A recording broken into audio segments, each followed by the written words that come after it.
Hello everyone.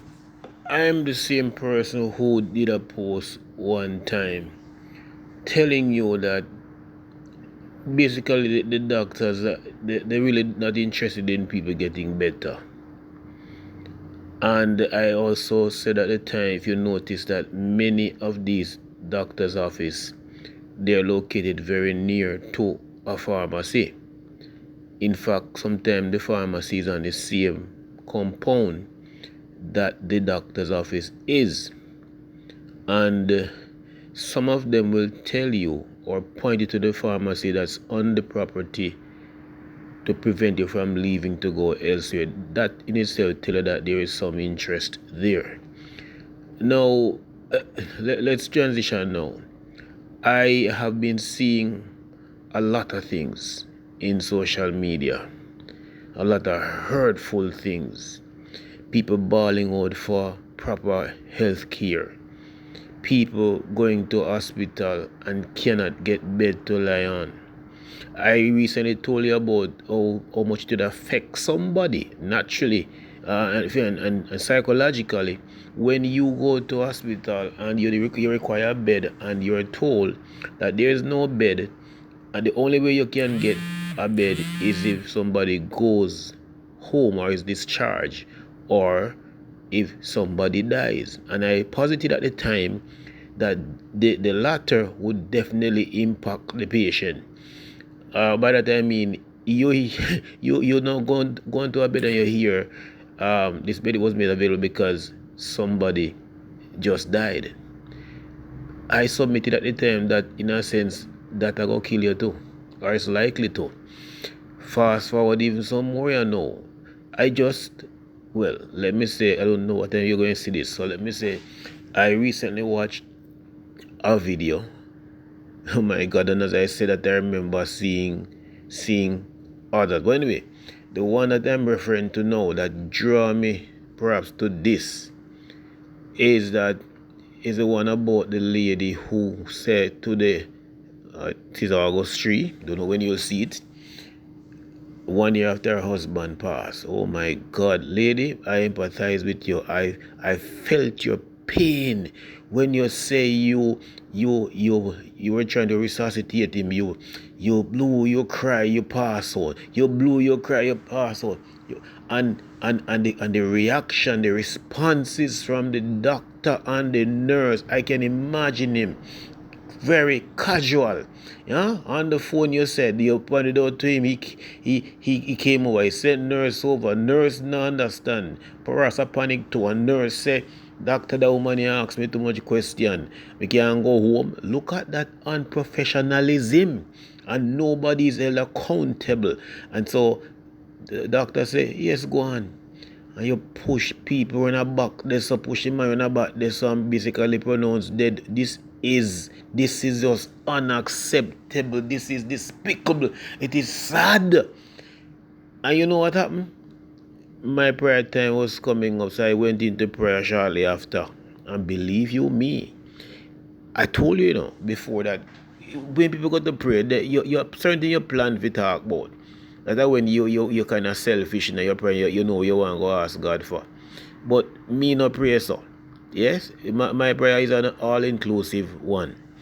And so whilst I was praying, it came to my mind about the situation, generally speaking, the medical field. So here are some questions we need to look at and see if this is what is playing out. And believe you me, I want to think the Spirit led me here, and me want to wake up some people right now in a medical fraternity.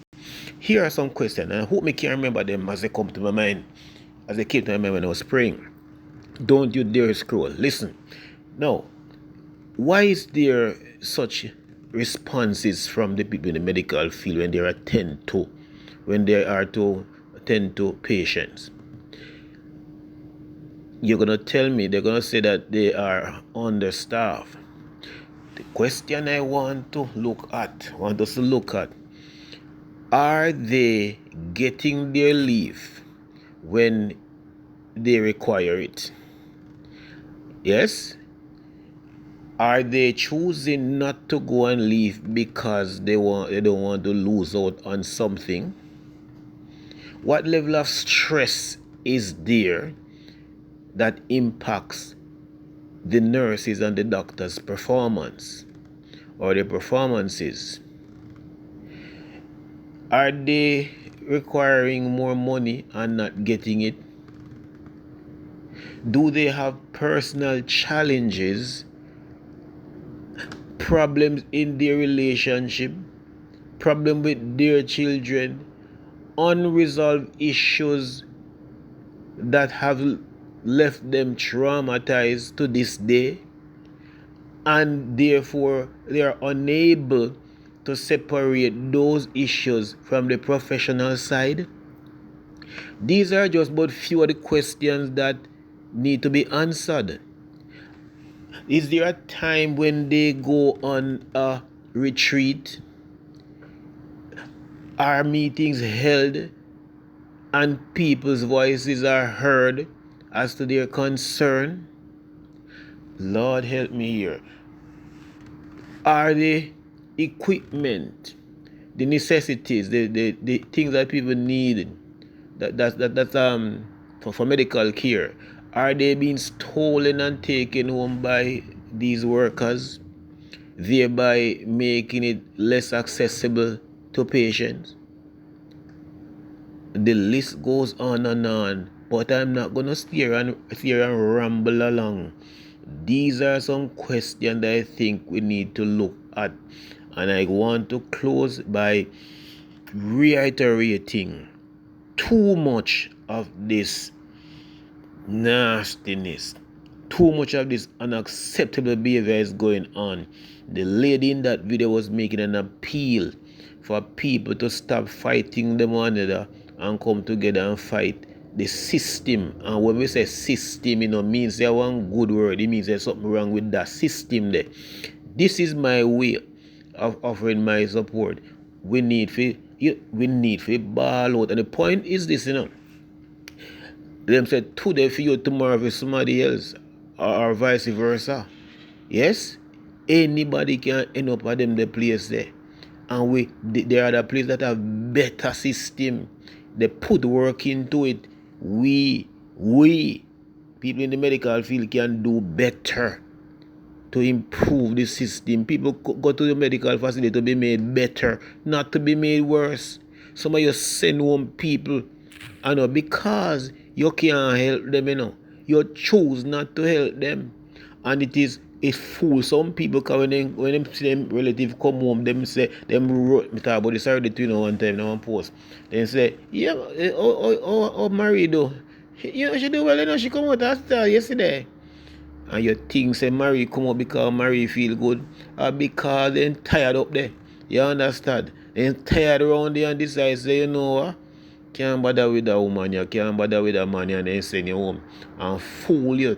Think say she's alright, then you left confused now when the person pass on or pass over and said, then don't me not understand this.